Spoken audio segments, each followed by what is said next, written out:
Hi everyone, welcome back to my channel. My name is Jen and this is Jen Restyle and Fashion. This week we are going to recreate a Zara jacket.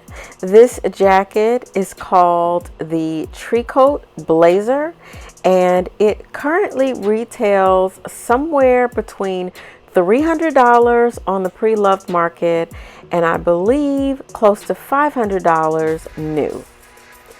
No, we are not doing that. We are going to recreate this jacket using thrifted items and it's going to be just as lovely. So if that sounds like something you're interested in, then please be sure to stay tuned, click that subscribe button below and click on that bell so that you don't miss an update. All right, let's get into it.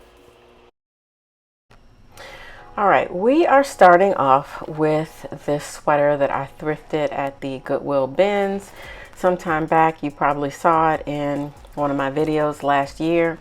What I really liked about it is it had a lot of texture. So you see the braiding down the front, the little balls.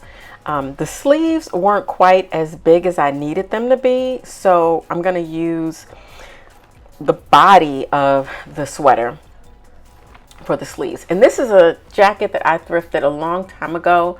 It actually fits. It's a little bit oversized, so it's not one of those super oversized jackets, and I really like it. I like the color, the green, the yellow line through it, and I think it has a good structure. So yeah, we're going with that. And then, so here is that sweater. And what I'm gonna do is I'm gonna try to keep as much of the sweater intact as I can. So I am going to basically go down the middle. I'm gonna fold the sweater in half and I'm going to keep the side seams because this is, you know, a loosely knitted sweater and I don't know if it's going to start falling apart when I cut it. So because I like the design on the front part of the sweater, I'm going to use that for the front part of the sleeve, and then the back of the sleeve will just be kind of plain. But you'll see once I lay it out how it all looks. Now the first step is to remove the sleeves from the blazer. This is pretty easy to do with a basic seam ripper. Just keep in mind your jacket may have lining, may have shoulder pads, may have other things going on the inside. So make sure you're removing that lining along with the sleeve. All right, so I have removed the sleeves from the jacket and I haven't really decided how I'm going to handle the rest of it. I'm not trying to do it exact, but I definitely want to give it a little more texture. So now I'm going to just show you guys the sweater before I cut it.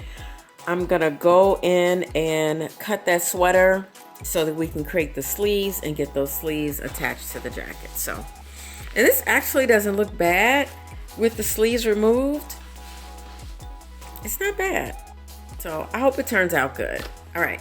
I didn't realize all this time I was not recording.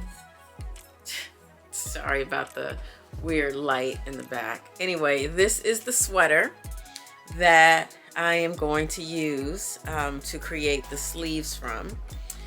And I'm just gonna bring the camera a little closer.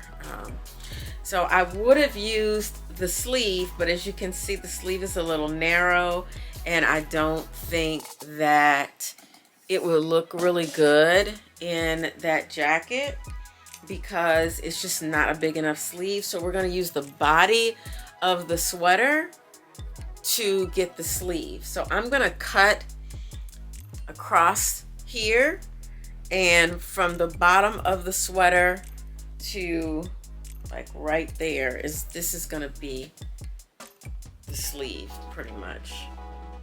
It's going to be a big, thick, puffy sleeve.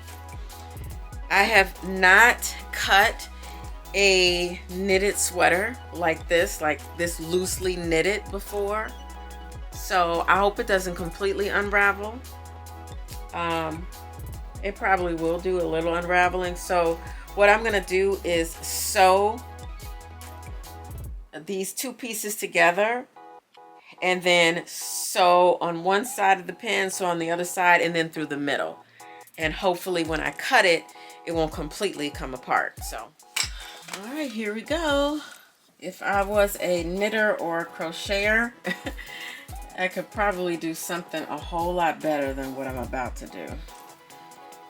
All right, so I'm gonna sew down the middle first, because that's gonna be my cutting line, and the middle is right here. I'm still gonna use a really wide stitch on the back stitch. I'm using yellow thread on top, black thread on the bottom. You won't be able to see either one once I'm done. All right, so far, coming right up the middle. I moved over a little bit. I kind of misjudged where I was. It's not wrinkling or anything. This foot's not getting caught. We're coming right up the center of the design. Okay. And this pattern is really easy. The lines are in there pretty good, so I don't know exactly where I am. Okay, so I'm gonna stop right about here because I definitely want to have enough to be able to use this. So I think it should be okay. Let me just come up a little more. I can always take these stitches out. Okay, I think that's where I need to be. All right. Okay, so now I'm gonna sew on each side of this stitch, just on the opposite side. That is where the actual stitch for the sleeve is gonna be, but this is my cutting line. Hopefully you guys can see that.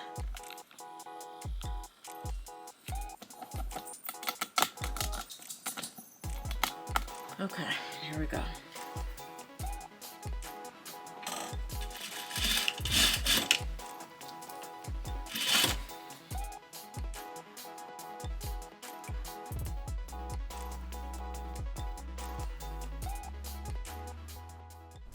So back to the sweater and the sleeves.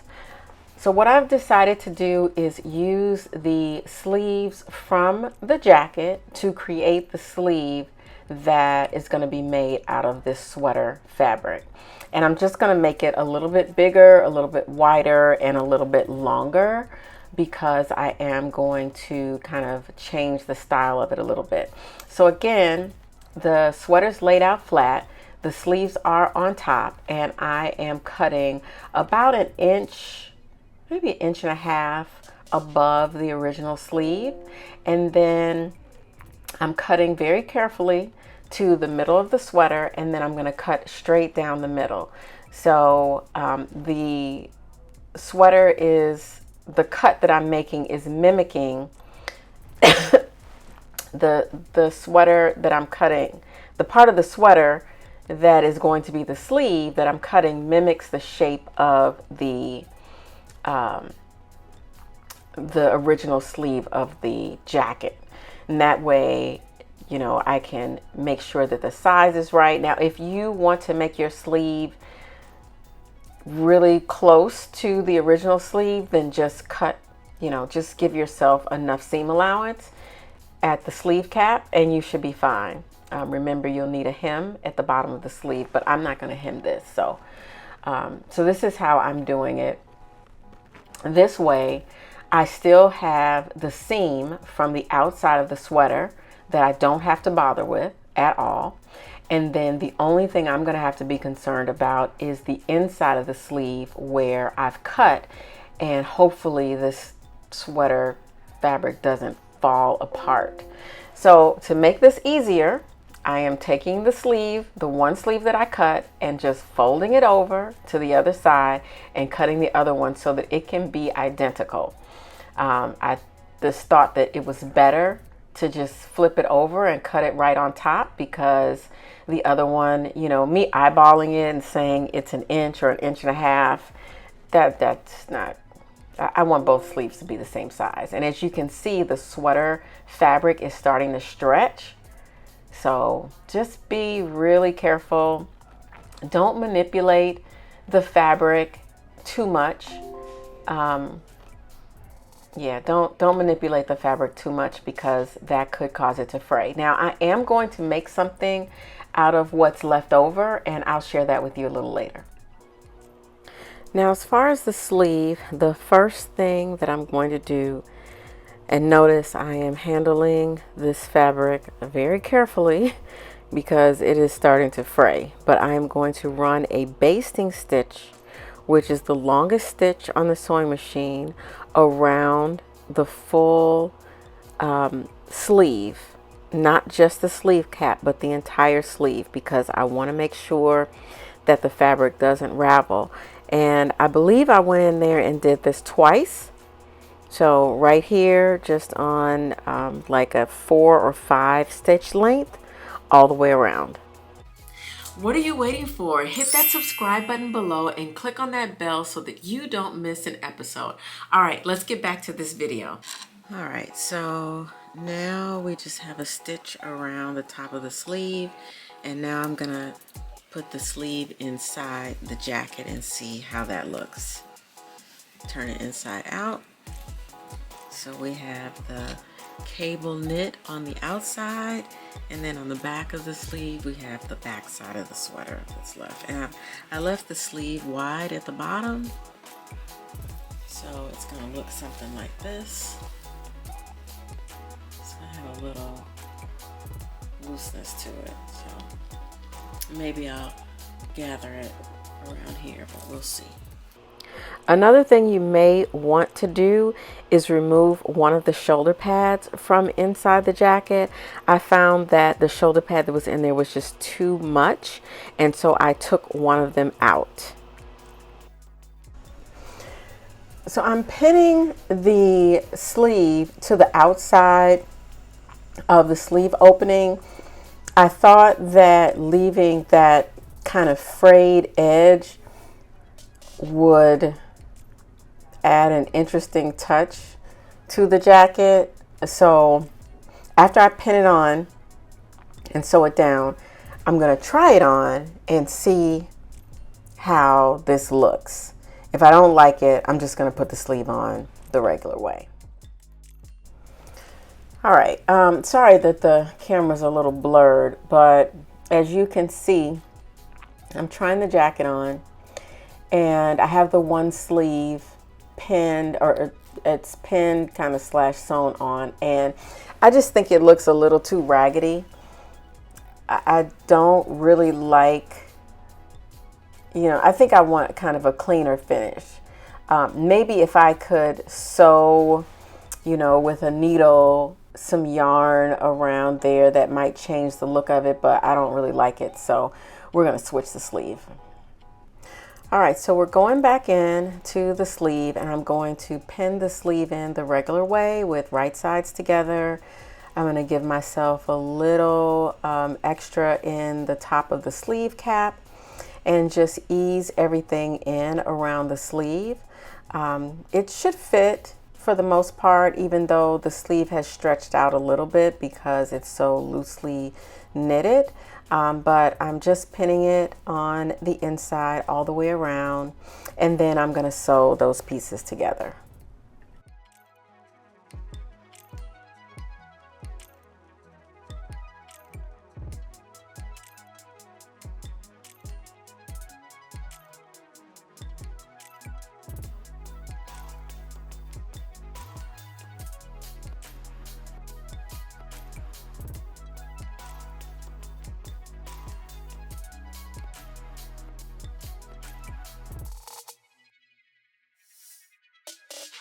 Guys, we're gonna do the first try on.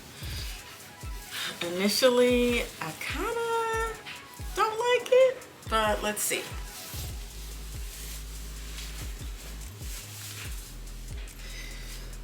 All right, okay, that's do something with these sleeves.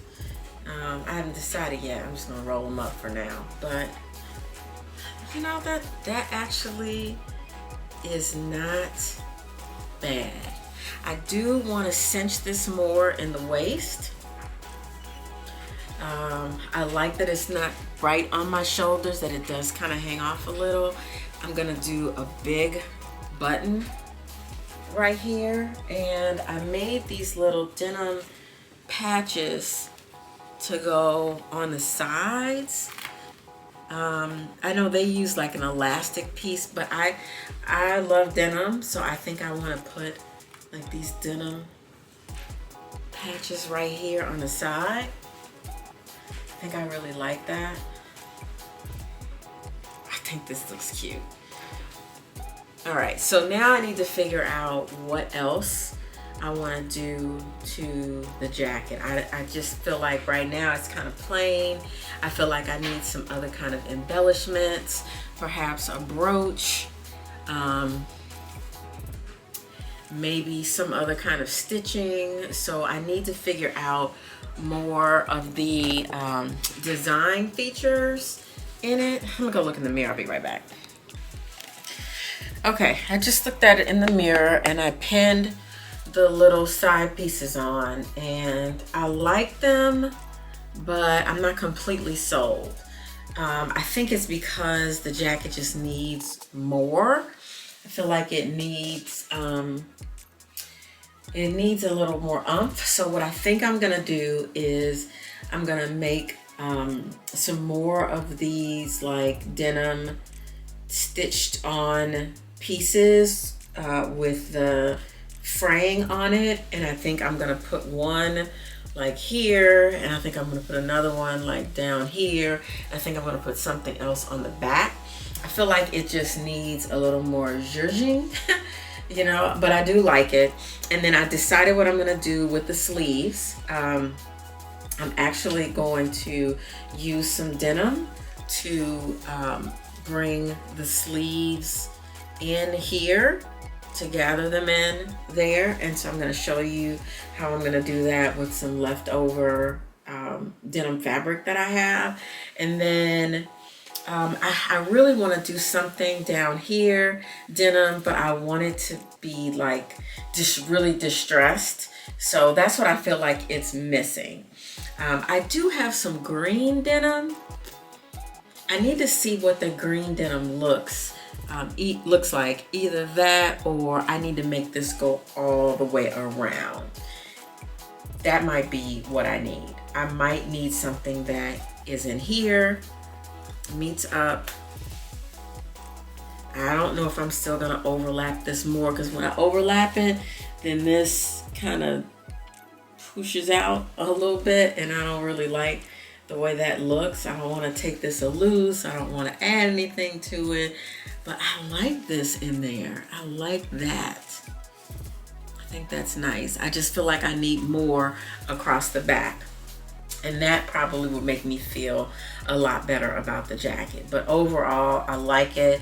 I'm gonna take that green denim that I have and probably do a separate upcycle on it, but I may put some of those denim pieces on here. So let me get back to the sewing machine, do these sleeves, do some more patchwork on here, do myself another piece across the back here, and then figure out where I'm gonna put the other patches. All right, we're almost there. I created the band to go around the waist off camera, so I'm going in to show you how I created the band that I'm going to connect to go on the back of the jacket, because I feel like that band needs to go all the way around so that the waist is cinched a little more. So I basically just folded the fabric and created these pleats and made sure that they were kind of evenly spread across. And then I pressed it down flat, so you can see me here folding it and pleating it and stitching it. And you can do this any kind of way. You don't even have to do it the way I did it. I just felt like that's the way that worked best for me. But you basically just fold about a 1/2 inch, stitch, fold about a 1/2 inch stitch, and then just keep doing that all the way around. You could make this solid and just stitch on both ends to make sure that it doesn't fray. It's completely up to you. And then here I cut out a flat fell seam from a pair of jeans, and I'm basically hand weaving it through the bottom of the sleeve, and that's how the bottom of my sleeve is going to be gathered, using the flat fell seam. This sweater is very loosely woven, so it's easy to just feed the denim through and then tie it at the wrist, and voila, you have a gathered, cinched sleeve at the bottom. And I think it turned out really nice.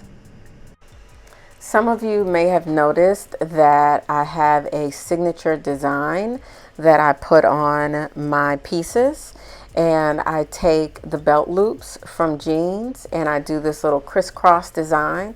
I typically put that on most of my denim pieces, so anything that really has denim on it will have this little feature. So that's what I'm doing here. Now I'm just going to go in and stitch down this, I'm just going to call it waistband for lack of a better word, but I'm stitching it in place where I felt it was most comfortable. And after I tried it on, I realized that it needed to be stitched on the side as well because it was starting to kind of move around. So I do go back later and add that stitching in. You may not see it in the final shot, but I definitely had to go in and stitch it down in the back so that it wouldn't move around too much. Another part of the finishing was tacking down those vents in the back. If you remember, when I pulled the jacket to make it a little more cinched in the waist, the back flap kind of was sticking open, and I really did not like the way that looked. So I just went in and I stitched it down, pressed it really good. I just feel like that makes the jacket look better. Yeah, I didn't like that flap sticking out. So I did that on both sides. Now here, I'm just finishing up the waistband attachment. I'm adding that back piece. And I personally like the frayed edges of the denim. I know it's not going to, fray horribly. So I just left the ends free and just stitched, down the middle and cut the rest of my threads off. But I personally like to have that frayed edge. And I like the fact that it's a little uneven. It's a little imperfect. And I'm perfectly okay with that. If you prefer something a little more neat and clean, you can always serge the top and the bottom of this waistband, and that will finish it off really nicely. All right, let's look at the final reveal and see how we like it.